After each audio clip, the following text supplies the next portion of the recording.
listening to Coffee and Conversation with Recovery Advocate Network, the nonprofit organization that strives to address the staggering disparity in resource availability for individuals suffering from mental health disorders, processing disorders, addictions, trauma healing, and sexual identity challenges. Together, we strive to end the stigma associated with these challenges so that true healing can begin.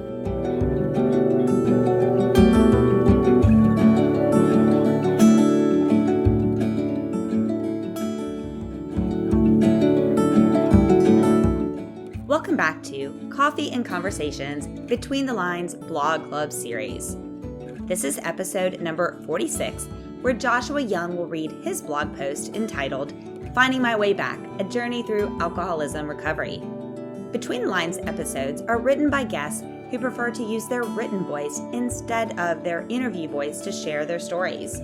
Each author has submitted a blog, and then either I, Ange, Joshua, who is our resident author, recovery advocate, sexual abuse survivor, and alcoholic in recovery, or an actor or actress will read and record it for them. As a reminder, the views expressed in any blog are the views of the author, and the purpose is to provide a safe place for the author's voice to be heard.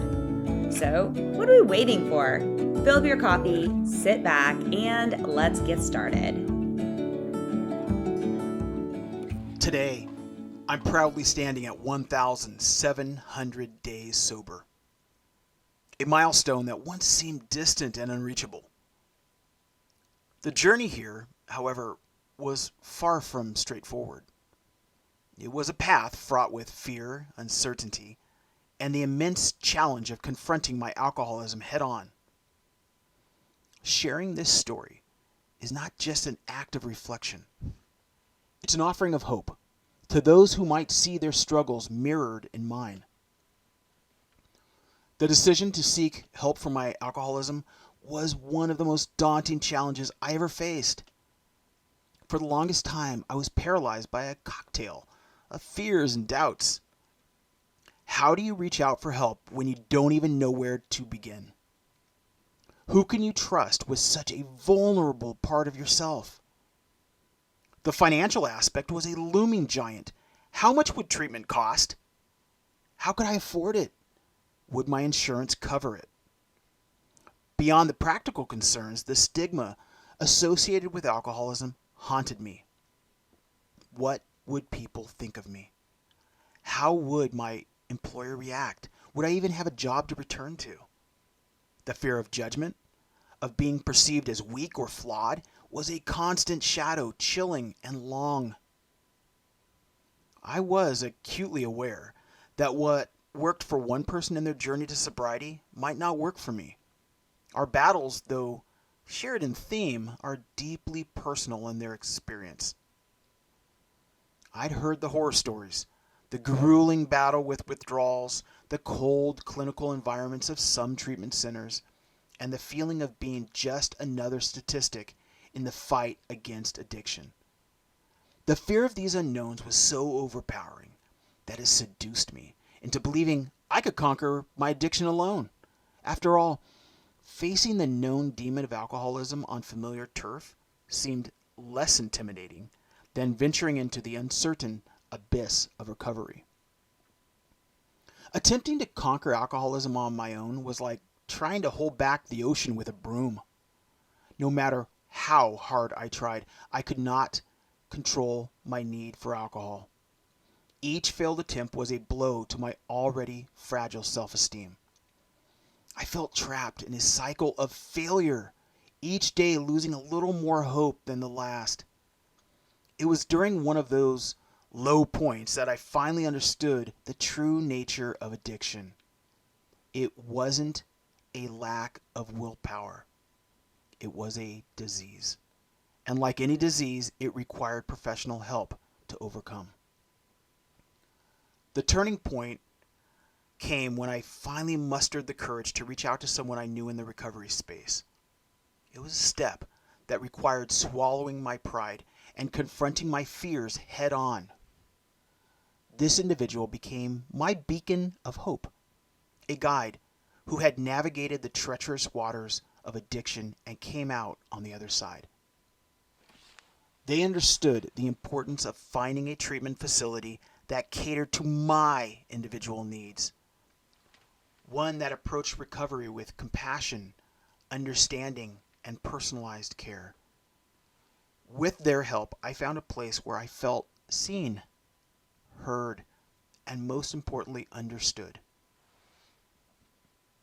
Meanwhile, the worry about my professional life was a significant burden. The fear of losing my job, of being judged by my colleagues, was a specter that haunted every step I took towards recovery. It was my wife who became the warrior on that front. With grace and unwavering support, she communicated with my employer, advocating for my need to seek treatment while ensuring that my position would be waiting for me upon my return. Her efforts were instrumental in securing the peace of mind I desperately needed to focus wholly on my recovery. The reassurance that my job was safe removed a significant barrier to seeking help, allowing me to immerse myself in the recovery process without the looming threat of professional ruin. The treatment facility was nothing like the horror stories I had envisioned. It was a place of understanding, of shared experiences, and of hope. The staff and fellow patients became my extended family, each of us on our own paths, but walking together. I learned about the nature of my disease, the triggers, and I sought to understand the underlying issues that fueled my addiction and the coping strategies I could use to manage my sobriety. It was hard. Perhaps the hardest thing I've ever done, but it was also the most rewarding. Reflecting on this journey, I realized that reaching out for help was the most crucial step I took towards reclaiming my life. It was a leap of faith, a belief in the possibility of a future unchained from the grips of addiction. The road to recovery is undeniably tough, marked by moments of doubt, fear, and immense vulnerability. However, it's also paved with moments of profound clarity, understanding, and an ever-deepening strength that comes from facing one's demons head-on. If you're struggling with addiction, the first thing I want you to know is that reaching out for help is a sign of strength, not weakness. I've been where you are, and taking that first step towards recovery can feel daunting, but it's also the most important decision you can make for yourself. Start by confiding in someone you trust, a friend, family member, or a healthcare professional. They can offer support and help you find the resources you need. Consider contacting a local support group like Alcoholics Anonymous or Narcotics Anonymous, where you can meet others who understand exactly what you're going through. Additionally, look into professional treatment options, such as a recovery center, where they can provide you with a structured program to address the physical and psychological aspects of addiction. Remember, every journey begins with a single step, and by seeking help, you're already on your way to reclaiming your life. Today, as I celebrate 1,700 days of sobriety, I do so with a heart full of gratitude for the support network that stood by me, for the treatment facility that met me with compassion and understanding, and for my own inner strength that, when guided by hope, proved to be stronger than I ever imagined. Sobriety has given me back control over my life, allowing me to live with intention, clarity, and a newfound respect for the journey. It's a path I continue to walk every day, with the knowledge that while the road may twist and turn, it leads to a destination of lasting peace and fulfillment.